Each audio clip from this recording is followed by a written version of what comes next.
ॐ श्रीगौर्या सकलार्थदं निजपदां भोजेन मुक्तिप्रदं प्रौढं विघ्नवनं हरन्तमनघं श्रीधुण्डितुण्डासिना वन्दे चर्मकपालिकोपकरणैर्वैराग्यसौख्यात्परम् नास्तीति प्रदिशन्तमन्तविदुरम् श्रीकाशिकेशं शिवम् शङ्करं शङ्कराचार्यं केशवं बादरायणम् सूत्रभाष्यकृतौ वन्दे भगवन्तौ पुनः पुनः।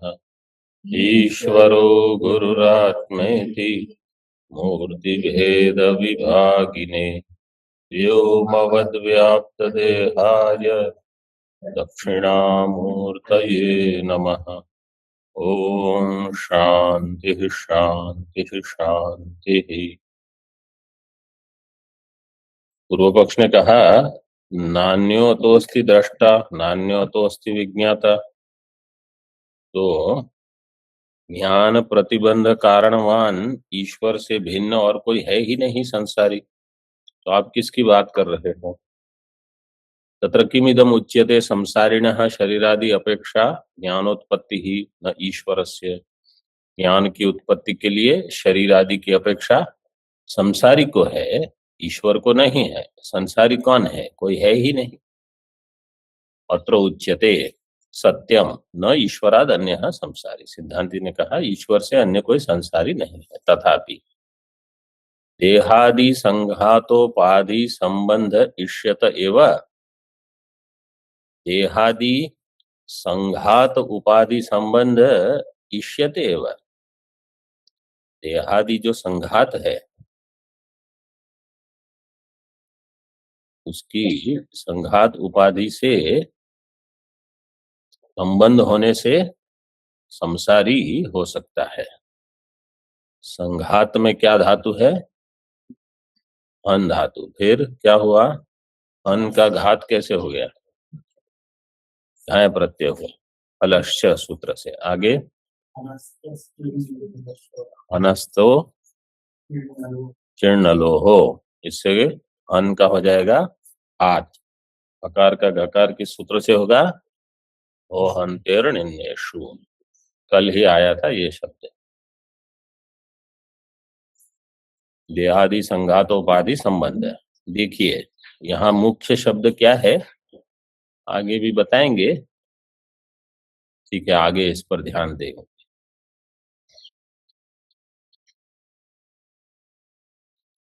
घट करक गिरि गुहादि उपाधि संबंध इव व्योमनः तत्कृतश्च शब्द प्रत्यय व्यवहारो लोकस्य दृष्टा।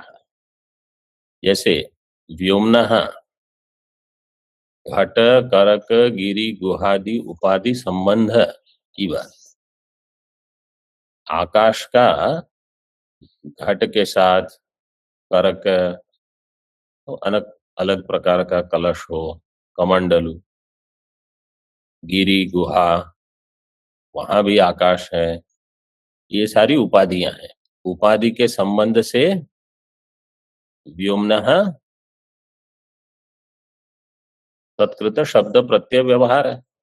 शब्द व्यवहार है। घट आकाश है, करक आकाश है, गिरि गुहा आकाश है।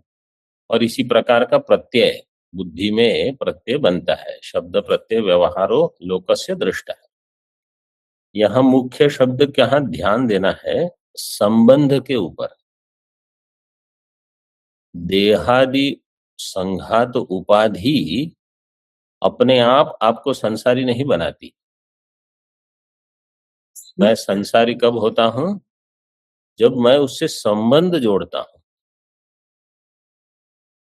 जैसे कोई मकान है, ठीक है, जब तक ये बुद्धि नहीं है कि ये मकान मेरा है, इसमें घर मेरा है, ये कुटिया मेरी है, तब तक आपको उसके दोष से आप कहाँ दूषित होते हैं? जब संबंध हो जाता है कि ये मेरा है, मेरा इष्ट है अथवा मेरा अनिष्ट है, किसी भी प्रकार से जब संबंध होता है तब आप संसारी बन गए। तो ज्ञानी जो होते हैं जीवन मुक्त, वहां भी देह तो होगा, इंद्रियां होंगी, लेकिन संबंध नहीं हुआ तो वो संसारी नहीं होते। मुख्य ये ध्यान देना है। जहां आपने संबंध बनाया तो आप दुखी हो जाओगे। इष्ट मान के संबंध बनाया तो भी दुखी हो जाओगे, अनिष्ट मान के संबंध बनाया तो भी दुखी ही होगे। तो संबंध जो है ये समस्या है, संघात समस्या नहीं, उपाधि समस्या नहीं है। उपाधि के होने मात्र से बंधन नहीं होता अथवा किसी कोई संसारी नहीं हो जाता। उससे आप संबंध जोड़ते हो, संबंध आपकी बुद्धि में है। भ्रांति जिसको हम कहते हैं, अध्यास जिसको हम कहते हैं, वो आपकी बुद्धि में है। ये आपके संसार का कारण है, बाहर कोई चीज नहीं। अगर बाहर की चीज ही समस्या होती तो हम तोड़फोड़ ही करते जीवन भर। इस चीज को हटा दो। तो विचार करने की आवश्यकता क्या है, साधन करने की आवश्यकता क्या है, उपासना आदि करने की आवश्यकता क्या है, ज्ञान की आवश्यकता क्या है? बस वही करो, इनको मारो, इनको तोड़ो, या इसको हटाओ, उसको लेके आओ, इसको लेके आओ। यही साधन हो जाएगा फिर आपका। ये बिल्कुल अज्ञानियों की समझ है ये। साधन बुद्धि के स्तर पर होता है वेदांत में, और वो तभी सफल होगा जब आपको ये समझ में आ जाएगा कि आपने जो संबंध जोड़ा है उपाधि के साथ, वही समस्या है आपकी।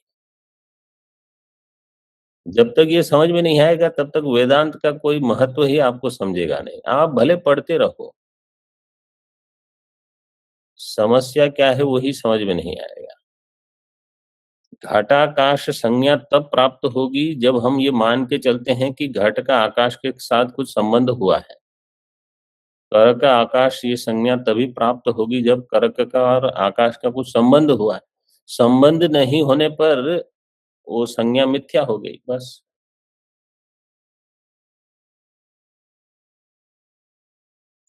जो भी व्यवहार करेंगे तो आकाश तो वो तो कभी उसके साथ संबंध ही रहेगा, लेकिन हम व्यवहार करेंगे तो वही दिया है ना, शब्द प्रत्यय व्यवहारो लोकस्य दृष्टः। तो व्यवहार करने के लिए संबंध सत्य हो ये आवश्यक नहीं, मिथ्या संबंध से भी व्यवहार कर सकते हैं। जैसे सूर्योदय कितने बजे है, तो सूर्य उदय नहीं है, लेकिन मिथ्या संबंध से आप कुछ समय दे देते हो और व्यवहार भी करते हो, ये जान के कि ऐसा कुछ नहीं है। तो ज्ञानी की समझ क्या है कि देह भले हो, देह से व्यवहार भी हो, लेकिन व्यवहार होने मात्र से वो सत्य है, ये किसने कहा? मिथ्या वस्तु है। जैसे स्वप्न में व्यवहार होता है, सत्य होने की आवश्यकता नहीं। तो मुख्य ये जो संबंध है, वहां हमारी जागृत में इतनी दृढ़ भावना है कि ये सत्य ही है। उसी को काटने के लिए वेदांत आया है। स्वप्न को हम कभी नहीं मानते कि ये सत्य है, इतना प्रयास नहीं करना पड़ता उसको काटने को। जागृत में जहां भी हमने संबंध जोड़ दिया, उसी को काटना है।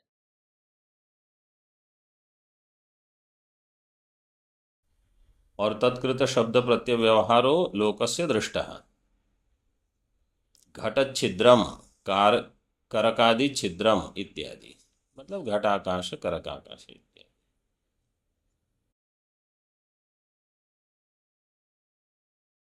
देखिए टीका में, तत्कृत उपाधि संबंध कृता शब्द तज्जन्य प्रत्यय रूपो व्यवहार है। यहाँ तत्कृत का अर्थ भी ये नहीं किया उपाधि कृता, उपाधि संबंध कृता। आपने संबंध जहां बनाया वहां आप दुखी हो जाओगे। अगर कोई कहेगा कि अच्छा ठीक है, हमको ज्ञात हो गया कि संबंध मिथ्या है और व्यवहार कर रहे हैं, तो लाभ क्या हुआ? पहले संबंध को सत्य मान के व्यवहार कर रहे थे, अब संबंध मिथ्या मान लिया और व्यवहार कर रहे हैं, तो लाभ क्या हुआ? व्यवहार मिथ्या, हाँ, सुख दुख आपको सुख दुख नहीं होगा। सुख दुख नहीं होगा अथवा कम होगा, सुख दुख में भी मिथ्यात्व हो जाएगा। मुख्य क्या होगा, राग द्वेष आपका नहीं होगा वहां, क्योंकि जो मिथ्या है उस वस्तु से राग नहीं करोगे, जो मिथ्या है उससे द्वेष नहीं होगा। रज्जु में सर्प से आप कब तक द्वेष करोगे, जब है नहीं आपको पता चल गया तो कहां द्वेष करना। मिथ्यात्व का लाभ ये हो जाएगा, राग द्वेष कम हो जाने से व्यवहार में जो जहर निकलता था वो नहीं रहा। तो जीवन मुक्त का जो व्यवहार है वो इसलिए सुंदर है, उनको कहीं किसी से कुछ लेना नहीं है, किसी को कुछ देना नहीं है। ये उपाधि संबंध कृतः शब्द तज्जन्य प्रत्यय रूपो व्यवहार।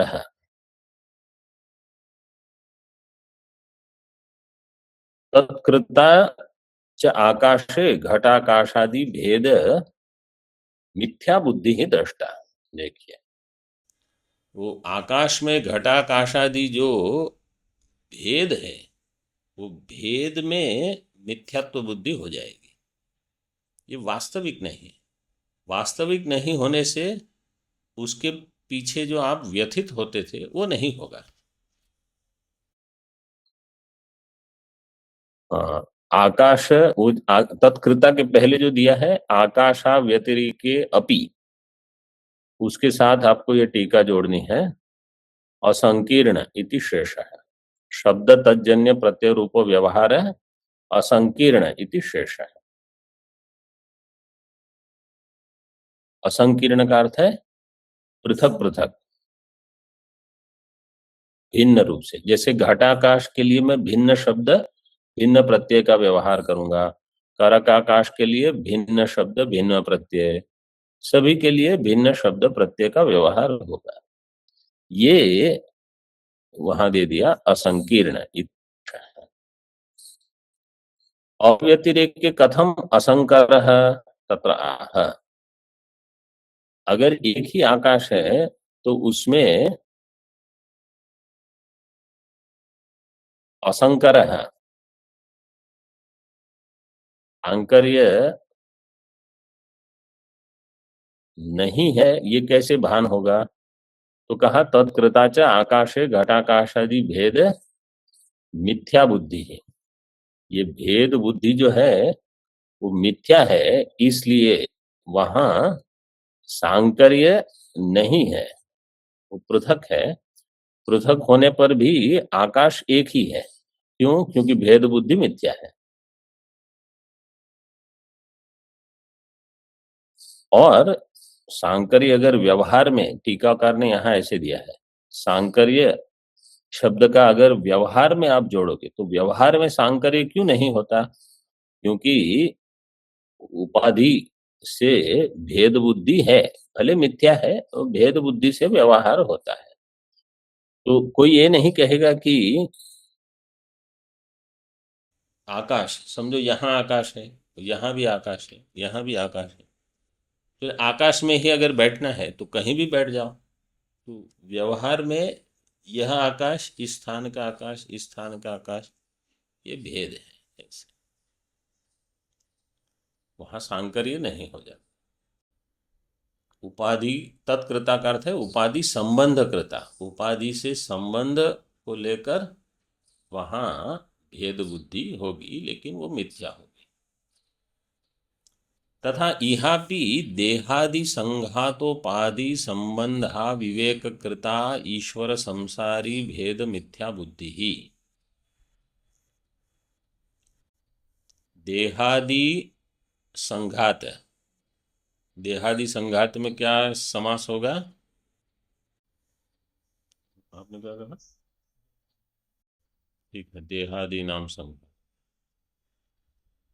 फिर संघात, देहादि संघातो फिर यस्य कस्य, अन्य पदार्थ क्या होगा? देहादि संघात एवं उपाधि, कर्मधारय हो गया। फिर उपाधेः संबंध, अविवेक कृत। तो अविवेक कृता, क्योंकि बुद्धि स्त्रीलिंग है तो इसलिए अविवेक कृता ईश्वर संसारी भेद मिथ्या बुद्धि ही। ईश्वरस्य संसारिश्च इति ईश्वर संसारी तयोः भेद, भेद एवं मिथ्या इति बुद्धि। ये जो भेद है ये मिथ्या है, ऐसी बुद्धि बनेगी। टीका में देहादि संबंध से हेतु अविवेक। देहाद, देखिए, देहादि से संबंध का हेतु है अविवेक। आप संबंध मत जोड़िए, बस मुख्य ये साधन हो जाएगा। विवेक का अर्थ क्या है? अनात्मा से संबंध नहीं करना, अनात्मा का चिंतन नहीं करना। देहादि संबंध से हेतु अविवेक। अनादि अविद्या तया कृत इत्यर्थः। अनादि अविद्या तया कृत क्या? भेदः अविवेक। मिथ्या बुद्धि। अनादि अविद्या तया कृत अविवेकः।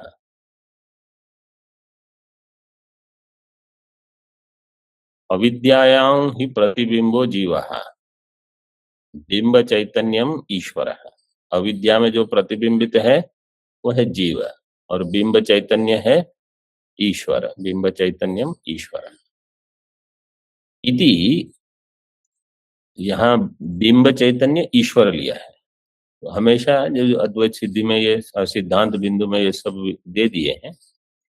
बिंब चैतन्य ब्रह्म हो और प्रतिबिंब जीव हो, ऐसे भी एक विचार है कि बिंब है ब्रह्म और जीव ईश्वर दोनों प्रतिबिंब है, वो एक दर्शन है ये अद्वैत में।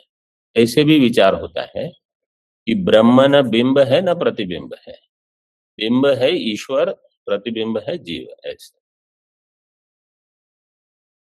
इति भेदो अविद्या अधीन सत्ता का, ये जो भेद है अविद्या अधीन सत्ता।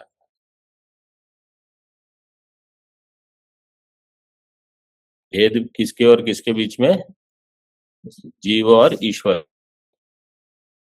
जीव और ईश्वर के बीच में जो भेद है उसका आरंभ जीव से होता है कि ईश्वर से होता है? उसका आरंभ ही नहीं होता। क्यों? अनादि है। अनादि भेदस्य कार्यत्वा योगात्। कितने अनादि हैं? षड। षडानादि। से है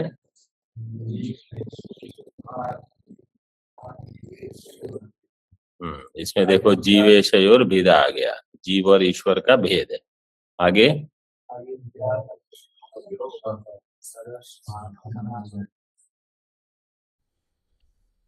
जीव ईश्वर का भेद है वो अनादि है। अनादि भेदस्य कार्यत्वा योगा, अनादि भेद कार्य नहीं हो सकता,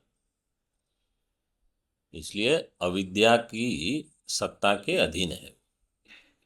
कार्य बुद्ध्यादि कृत प्रमात्रादि भेदश्च कार्य एव इति विवेक। कार्य बुद्ध्यादि कृत प्रमात्रादि भेद, क्या है? प्रमाणादि भेद। प्रमाता प्रमाण प्रमेय, ये जो भेद है वो कार्य बुद्धि से है। कार्य बुद्धियादि कृत प्रमाणादि प्रमात्रादि भेद, ये कार्य है। एव इति विवेक। ननु अखंड स्वप्रकाशात्मनि कथम अविवेक? अखंड स्वप्रकाश आत्मा में अविवेक कहाँ से आएगा? ये हमेशा ये प्रश्न उठाते हैं। तत्राह, देखिए, दृश्यते च आत्मन एव सतो देहादि संघाते अनात्मन्यात्मत्वा अभिनिवेशो मिथ्या बुद्धि मात्रेण पूर्व पूर्वेण। आत्मनः एव सतः देहादि संघाते अनात्मनि, देहादि संघात है अनात्मा, इस अनात्मा में आत्मत्व अभिनिवेश, आत्मा का इसमें आत्मत्व अभिनिवेश है। अभिनिवेश का अर्थ क्या है? तादात्म्य। हाँ, जैसे पंच क्लेशा, योग सूत्र में बताते हैं 5 क्लेश हैं। अविद्या, अस्मिता, राग द्वेष, अभिनय। ये 5 समस्याएं हैं, 5 क्लेश। एक अविद्या, एक अस्मिता, अस्मिता का अर्थ है अहम बुद्धि। जहां भी आपकी अनात्मा में अहम बुद्धि है, अहम अस्मि, इस प्रकार से। और राग द्वेष, ये भी क्लेश है। और अभिनिवेश, अभितः निशेषण विष प्रवेशने धातु से बनेगा अभिनिवेश। मतलब आप बिना सोचे समझे कहीं उतर गए देह में, अभिनिवेश। जैसे कोई कुआं है बड़ा, आप कैसे भी उतर गए, अब आपको पता नहीं बाहर कैसे निकलना। ये देहादि संघात में हमने अहम बुद्धि ऐसे ही कर दी, हम घुस गए, अभिनिवेश हो गया। मिथ्या बुद्धि मात्रेण, मिथ्या बुद्धि के कारण, पूर्व पूर्वेण मिथ्या बुद्धि मात्रेण, मात्रेण का अर्थ लेकिन यहाँ अलग से किया है। मात्र केवल, जैसे मात्र हिंदी में हम क्या कहते हैं, मिथ्या, केवल मिथ्या बुद्धि के कारण, ये एक अर्थ हो सकता है। टीका में देखिए, वस्तुतो देहादि भिन्न स्वप्रकाशस्यैव सतः आत्मनो नरोहम इति भ्रमो दृष्टत्वात् दुरपह्नवः। दुरपह्नवः कहा? भ्रम।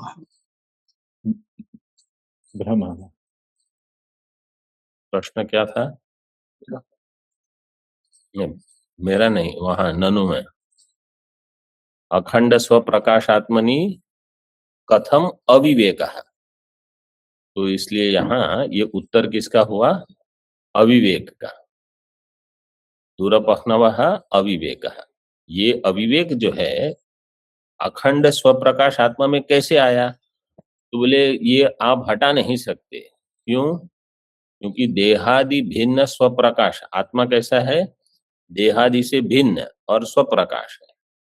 ऐसा होने पर भी इस आत्मा को नरोहम, ये भ्रम देखा जाता है, भ्रमो दृष्टत्वात्। इसलिए यह अविवेक स्वयं प्रकाश आत्मा में दिखेगा आपको। अब मिथ्या बुद्धि मात्रेण जो दिया है उसका अर्थ देखिए, सच मिथ्या बुद्धिया मीयते इति मिथ्या बुद्धि मात्रेण भ्रांति सिद्धा ज्ञानेन कल्पित इति चकारार्थ है। मिथ्या बुद्धिया मीयते, मीयते मात्रा की व्युत्पत्ति क्या देते हैं? अनया। मीयते अनया, यहाँ बुद्धि मिथ्या बुद्धिया दिया है। मीयते अनया इति मात्रा। तो मिथ्या बुद्धि जो है जिसके द्वारा ये भान होता है, नरोहम, मनुष्योहम, ऐसे देहोहम। और वो कैसे हुई? पूर्व पूर्वेण, पूर्व पूर्व मिथ्या बुद्धि। अभी मिथ्या बुद्धि है, उसका कारण क्या है? पूर्व मिथ्या बुद्धि। पूर्व मिथ्या बुद्धि का कारण क्या था? पूर्व मिथ्या बुद्धि। इस प्रकार से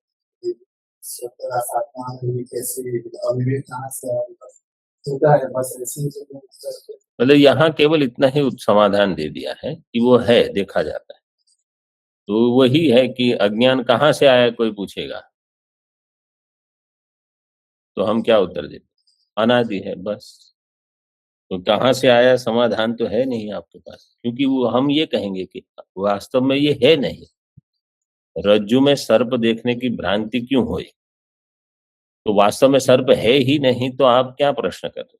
लेकिन अगर आपको कुछ उत्तर चाहिए तो फिर ऐसे उत्तर देंगे, वो सादृश्य है, वो जैसी रज्जु दिखती है ऐसा सर्प दिखता है, इसलिए वो है, संस्कार है कुछ, तो हम हाँ हाँ कहते हैं। हम खुश हो जाएंगे कि अच्छा देखो कितना सुंदर समाधान है।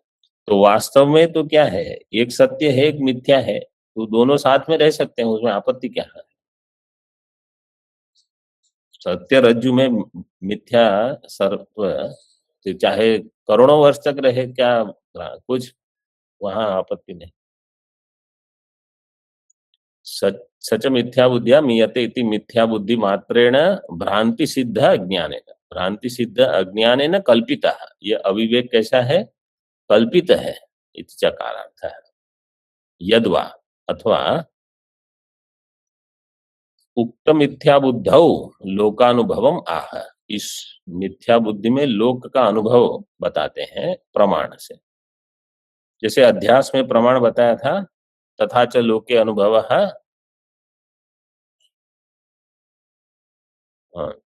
शुक्ति का ही रजतवद अवभासते एकश्चंद्र सद्वितीयवद।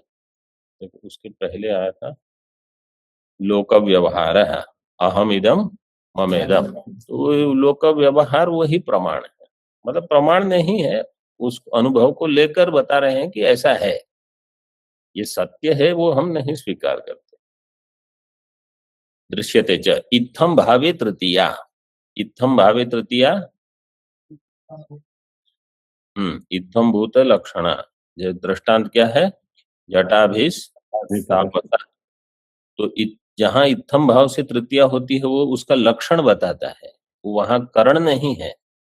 तो जब कहा कि मिथ्या बुद्धि मात्रेण, ये जो तृतीया है ये इत्थम भाव में है, मतलब जट मिथ्या बुद्धि उसका लक्षण है, अथवा मिथ्या बुद्धि मात्र उसका लक्षण है। जैसे जटा वो तपस्वी का लक्षण है। भ्रांत्यात्मना दृश्यते इत्यर्थः, भ्रांति रूप से वो देखा जाता है। पूर्व पूर्व भ्रांति मात्रेण दृश्यते न च प्रमेयतया इति वा अर्थः। और एक प्रकार से अर्थ करते हैं कि ये तृतीय अर्थ है, पूर्व पूर्व भ्रांति मात्रेण दृश्यते, पूर्व पूर्व भ्रांति के कारण ही ये देखा जाता है, प्रमेय रूप से नहीं, न च प्रमेयतया इति वा अर्थः। प्रमेय कहोगे तो इसका अर्थ क्या है, वो प्रमाण सिद्ध हो जाएगा, ऐसा नहीं है। भाष्य में सति च एवं संसारित्वे देहादि अपेक्षम ईक्षितृत्वम उपपन्नम संसारिणः, सति च एवं संसारित्वे, एवं संसारित्वे सति देहादि अपेक्षम ईक्षितृत्वम संसारिणः उपपन्नम। तो जो जीव है वो ईश्वर से भिन्न कोई संसारी नहीं है, जो सिद्धांत ने कहा सत्यम, संसारी वास्तव में नहीं है, उपाधि को लेकर भ्रांति से संबंध बनाकर कोई संसारी अपने आप को मानता है। और उनका जो ज्ञान है संसारी का, उसके लिए देहादि की अपेक्षा है। ईश्वर का जो ज्ञान है, ईश्वर का जो ईक्षण है, इसके लिए देहादि की अपेक्षा नहीं है। ये 2-3 प्रश्न का समाधान पूरा हो गया है। संसारित्वे देहादि अपेक्षम ईक्षितृत्वम उपपन्नम संसारिणः, असंसारिणः देहादि निरपेक्षत्वेन ईक्षितृत्वम भवत्येव। टीका में कूटस्थस्यापि मायिकम कारणत्वम युक्तम इति आह, और जो कूटस्थ है वो भी माया से तो कारण हो ही सकता है। इति आह यथा यदपि उक्तम प्रधानस्य अनेकात्मकत्वात् मृदादिवत् कारणत्वोपपत्तिर् न असंहतस्य ब्रह्मण इति तत्प्रधानस्य अशब्दत्वेनैव प्रत्युक्तम। यद्यपि उक्तम, जो आपने कहा पूर्व पक्ष ने कि प्रधान तो अनेकात्म है, अनेकात्म होने से जैसे मिट्टी आदि मृदादिवत कारणत्व उपपत्ति ही, वहां कारणत्व हो सकता है, लेकिन असंहत ब्रह्म इसमें कारणत्व नहीं हो सकता है, तो कूटस्थ है अविकारी, वो कारण कैसे होगा इति। तो उसमें समाधान क्या दिया, श्रुति प्रमाण नहीं है अशब्दत्वेन। तत्प्रधानस्य अशब्दत्वेन एव प्रत्युक्तम, वो अशब्द है। अशब्द का अर्थ है श्रुति में वो शब्द नहीं है। यथा तो तर्केणापि ब्रह्मण एवं कारणत्व निर्वोढुम शक्यते, तर्क से भी ब्रह्म का कारणत्व निर्वोढुम, उसका वहन करना शक्य है। न प्रधान आदि नाम, तर्क से भी ब्रह्म का कारणत्व सिद्ध हो जाएगा। कैसे होगा? तो टीका में किया, कहा कि मायिकम कारणत्व, ये कारणत्व कैसा है? मायिक है, माया को लेकर ब्रह्म कारण है, उसमें क्या आपत्ति है। तथा प्रपंचयिष्यति न न विलक्षणत्वादस्य, ये आगे सूत्र में बताएंगे कि प्रधान कारण कैसे नहीं हो सकता, ये द्वितीय अध्याय में आएगा। इति एवं आदिना। टीका, यत्तु अवेद्य शब्द शक्ति ग्रह योग इति, ये मूल एक समस्या बताई गई थी। ये क्या है? समस्या क्या थी, किसी को याद है?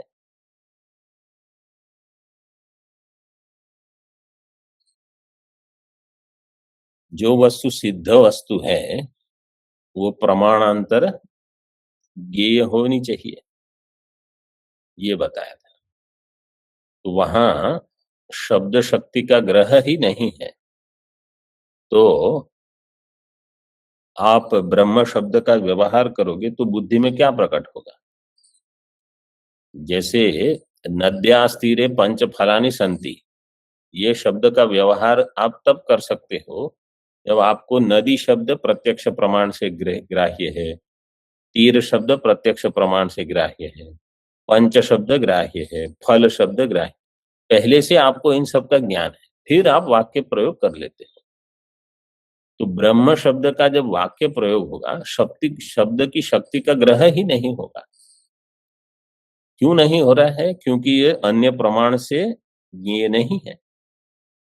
प्रमाणांतर अज्ञेय इसके लिए दिया है। यत्तु अवेद्य शब्द शक्ति ग्रह अयोग, जो अवेद्य वस्तु है, अन्य प्रमाण से जानी नहीं जाती, वहां शब्द की शक्ति का ग्रह नहीं है। शब्द शक्ति ग्रह अयोग इति तत्न, सिद्धांत कैसा है? ऐसा नहीं है, शब्द शक्ति ग्रह है।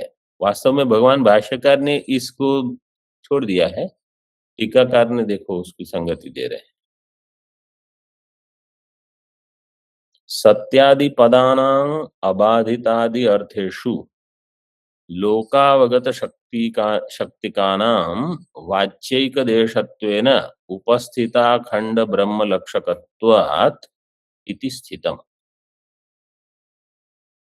सत्यादि पद जो है, सत्यम ज्ञानम अनंतम ब्रह्म, ये पद अबाधितादि अर्थेषु, अबाधित अर्थ में लोक अवगत शक्ति का पद है। ये लोकावगत शक्तिका नाम सत्यादि पदानाम, इनके वाच्य एकदेशत्वेन उपस्थित अखंड ब्रह्म लक्षकत्वात्,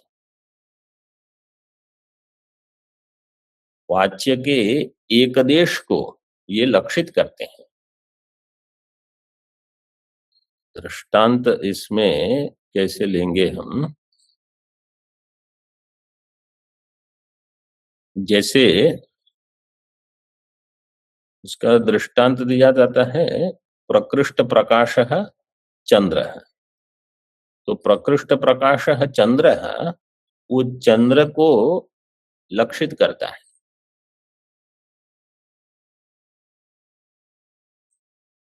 तो वहां शब्द की शक्ति, शब्द का वो वाच्यार्थ ही हो ये आवश्यक नहीं है। शब्द का अगर वो लक्ष्यार्थ है तो भी ज्ञान हो जाएगा। और लोक अवगत शक्ति को लेकर अगर आपको इसका प्रयोग करना है तो वाच्य के एकदेश को लेकर लक्षित करना होगा। जैसे पटो अस्ति, तो पटः और पटः सन जब हम कहते हैं, पटः सन अस्ति का अर्थ, तो इसमें जो पटः सन में सत शब्द जो है वह इसको लक्षित करता है।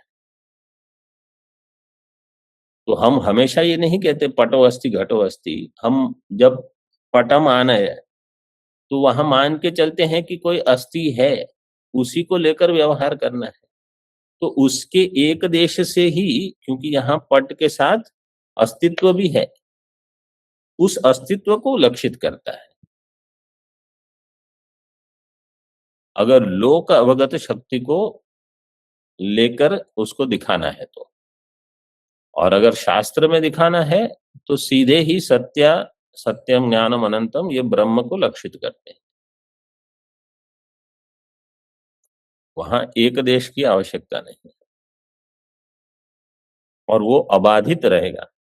अथवा लोक में अगर ऐसा अर्थ है कि सत्य का अर्थ है अबाधित, तो उस सत्य का अबाधित अर्थ जो है वो उसको लक्षित करता है ब्रह्म को। ब्रह्म कैसा है? अबाधित है। ऐसे इति स्थितम। इसका अर्थ है कि वास्तव में वो शब्द का विषय नहीं है ऐसा जो आप कहते हो, अथवा अन्य प्रमाण से ज्ञेय नहीं है। अन्य प्रमाण से ज्ञेय नहीं होने पर भी वहां शब्द शक्ति है। शब्द शक्ति होने से वो शब्द अपना अर्थ प्रकट कर देगा। अन्य प्रमाण से ज्ञेय हो यह आवश्यक नहीं है, उसका ज्ञान होना चाहिए।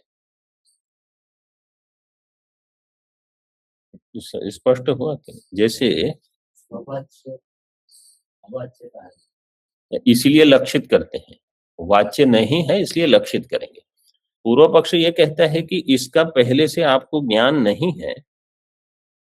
जिसका प्रत्यक्ष आदि प्रमाण से ज्ञान है वहां तो आप लक्षणा अथवा शब्द व्यवहार कर सकते। जिसका पहले से ज्ञान नहीं है वहां कैसे करोगे?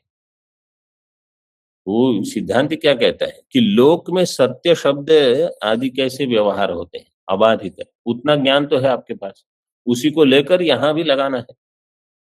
ये जैसे लोक में सत्य अबाधित है वैसे शास्त्र में सत्य जो है वो भी अबाधित है। केवल यह है कि यहाँ आपको उसकी लक्षणा लेनी है। तो ज्ञात है, अन्य प्रमाण से ज्ञात हो यह आवश्यक नहीं है, वो भी शब्द से ही ज्ञात है। इस प्रकार यहाँ पंचम सूत्र पूरा हुआ। अब संप्रति उत्तर सूत्र निरस्या शंकाम आह, उसी अधिकरण में अभी विचार चल रहा है। अभी उत्तर सूत्र निरस्या शंकाम समास विग्रह कैसे होगा? उत्तरसूत्रेण शंका निरस्य। शंका निरस्य क्यों? शंका निराश। नहीं, निरस्या। निरस्याशंका, उत्तर सूत्रेण निरस्याशंका। सा नहीं तो या कहाँ, या आपको देना होगा। उत्तर सूत्रेण या निरस्ता अथवा निरस्या या आशंका ताम आशंकाम आह। उत्तर सूत्र के द्वारा जिस शंका का निराश होगा उस शंका को पहले बताते हैं। उत्तर सूत्रेण या आशंका निरस्य ताम आशंकाम उत्तर सूत्र निरस्याम ऐसे हो जाएगा। अथवा उत्तर सूत्र निरस्या च तत् आशंका, उसमें कर्मधारय हो जाएगा। उत्तर सूत्र निरस्या में बहुव्रीहि। उत्तर सूत्रेण निरस्या या आशंका, उत्तर सूत्र निरस्या आशंका, उस शंका को पहले बताते हैं। ये मांडुक्य में तो लगभग हर टीका में ऐसे ही संगति दी।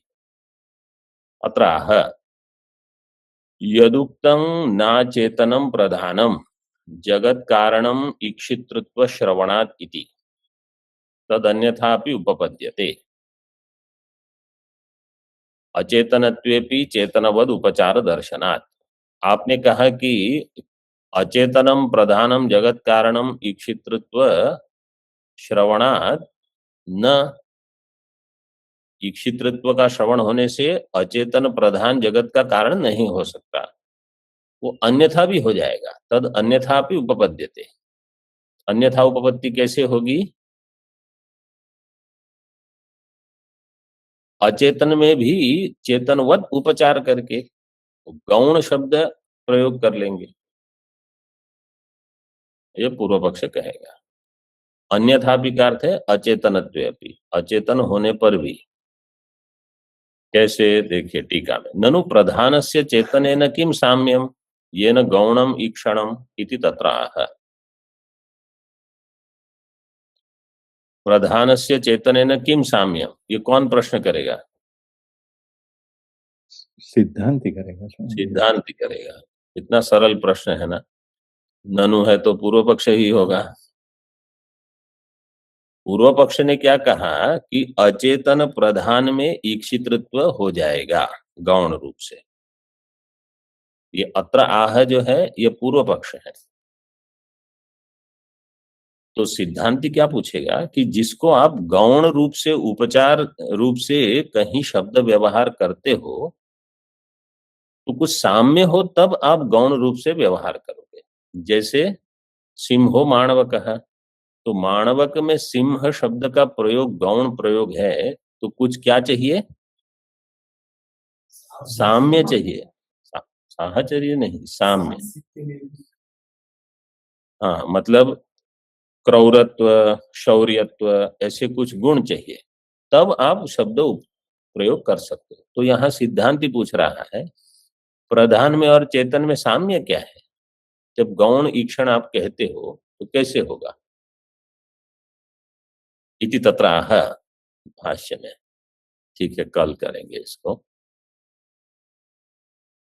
ओम पूर्णमदः पूर्णमिदं पूर्णात् पूर्णमुदच्यते पूर्णस्य पूर्णमादाय पूर्णमेवावशिष्यते। ओम शांति शांति शांति। शंकरं शंकराचार्यं केशवं बादरायणं सूत्रभाष्यकृतौ वन्दे भगवन्तौ पुनः पुनः। ईश्वरो गुरुरात्मेति मूर्तिभेदविभागिने व्योमवद्व्याप्तदेहाय दक्षिणामूर्तये नमः। ओम शांति शांति शांति।